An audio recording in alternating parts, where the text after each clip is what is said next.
Hey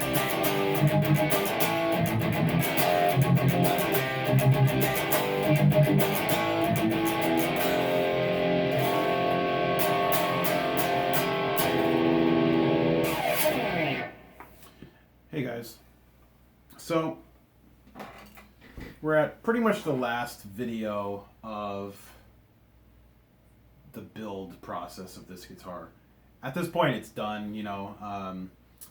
There's a bit of a gap between now and the last video just because I was kind of in a hurry and I forgot to record the last bits. But basically what I was getting to was, in the last section, you really want to have this kind of lined up, the pickguard lined up, and have it really as evenly over the poles of this pickup before you really find out where you're drilling.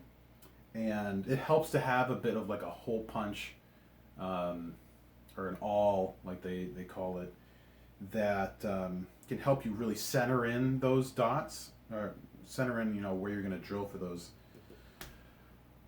pickguard screws. And other than that, I mean, it's really nothing crazy. I mean, you do the same thing with the input jack, and like I said, you want to make sure that the jack fits in there nicely before you drill, because if you put it in a spot where it's, you know, it's not going to go in all the way, then you're drilling holes when you don't need to.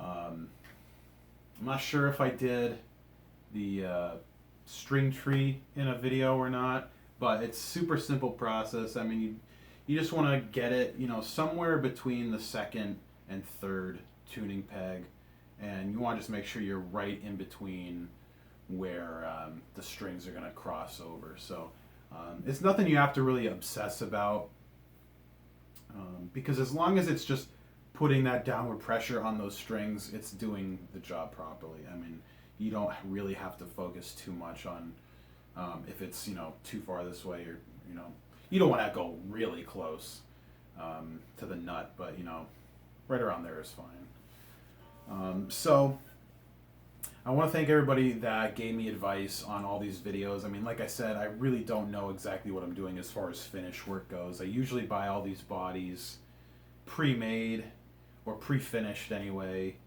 and this has certainly been a very big eye-opener, and I just want to say that I appreciate, you know, the constructive feedback that I had gotten. This didn't turn out perfect, you know, I know that. Anybody that buys this guitar, because it will be for sale, I want them to know that it looks fine, but it definitely has some imperfections in the finish. For example, it was really tough to get super close to the finish, like right next to the string ferrules right here.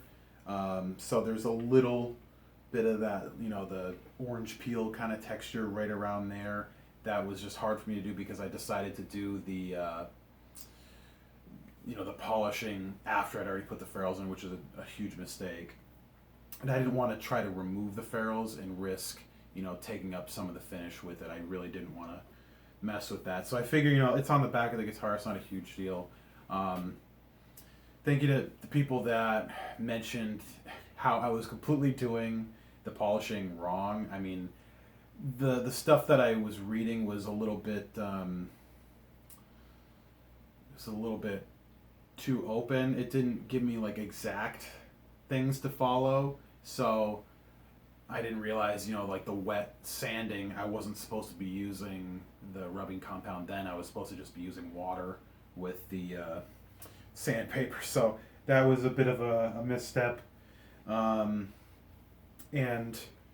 I mean, it came out okay, but you can definitely tell it's definitely not perfect. I mean, I probably should have used a lot more clear coat.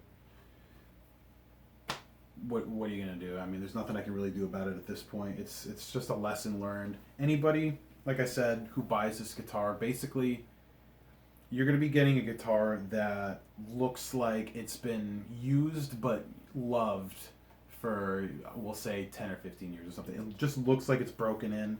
It's got like the swirl marks from from the sandpaper, but you know, it's still pretty fine. I mean, from far away, you know, it looks great. If you're jamming with it on stage, no one's ever really gonna know. They're gonna think that you had it for a long time and you've just been having a blast with it. The stripe, like I said, is not perfect. You know, it was definitely an amateur job. It's not like a decal or anything. Like, you can get a decal. And I considered getting like an orange colored stripe and just putting it on here. But I thought I'd try painting it. And in my removal of the tape, you know, there was some imperfections. But you know, from far away, it's pretty hard to tell. You'd have to be looking pretty close to see it. So, all that considered, I really don't know what to list this as. So if you see my listing on Reverb when it goes up and you think that it's just asinine or whatever, I mean, I put a lot of time into this guitar. I just want everybody to know that, and I want people to know that I'm really unsure what somebody is gonna, you know, feel it's worth. You know, it's got roughly around $1,000 worth of parts in it. I mean, I spent a lot on paint. I spent, you know, a few $100s on parts alone, or on just like specific parts alone. I mean, the neck was, I think, $300. The body without the finish was, I don't know, like $2 something. The pickup's like $80 or $90, you know, and so on. So I'm open-minded to, you know, what kind of offers I get, but just know that, you know, it plays great, but, you know, the finish is certainly an amateur job, and I never claimed to be a professional. So I will be doing some covers and stuff before it goes up for sale, but just know that, yeah, this will be for sale probably by the end of the month, by the end of May. I'm not 100% sure, but it will be for sale. So yeah, I mean, if you guys have any questions or anything like that, definitely let me know. Try not to beat me up too much on the finish. I mean, I do think I got the color match pretty damn close, but like I said, I'm definitely not a professional. Another thing I forgot to mention, I don't think it's going to show up on here, but something happened when I was doing the polishing. I don't know if it's going to show up on there, but it almost looks like checking. You know, that happens on like vintage guitars, where, you know, nothing's really like cracked or anything, but it just has like a spider web almost kind of texture to it, like that's like deep. You know, I don't know how to explain it, but it almost looks like that, and it just kind of has these lines in it that just, it kind of gives it, like I said, that kind of almost vintage vibe, where like maybe it's 15 or so, maybe 20 years old or something, and it's just been broken in. But I mean, once that happened, I knew there was nothing I could do about it. I knew that there was no way I was coming back from that after I had already done so much. So I don't know. I think it's a really cool guitar.